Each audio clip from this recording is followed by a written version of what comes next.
Can coşkuna geldi, yanım yarıldım.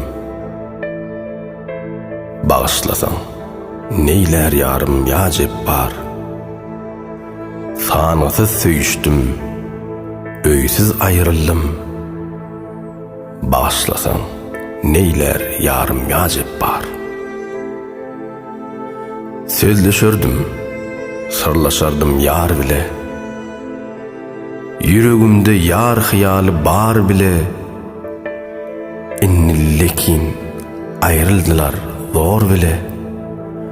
Bağışlasan neyler yarım ya cebbar. Köngül hoştur yada salıp gezmänne. Yadıma salmanna, aşkım kılmanna. Meni gamda koydu öz armanna. Bağışlasan neyler yarım ya cebbar. Ahlas bilen söymüşem men ol yari. Jewrenni jigerim gitti karari. Ol anna ah çeker men munnodari. Bağışlasan neyler yarım ya cebbar. Bardı pınhan pınhan şirin sözümüz. Bolun işe hayran molluk özümüz. Seyir serap bakmaktan doymaz gözümüz. Bağışlasan neyler yarım ya cebbar.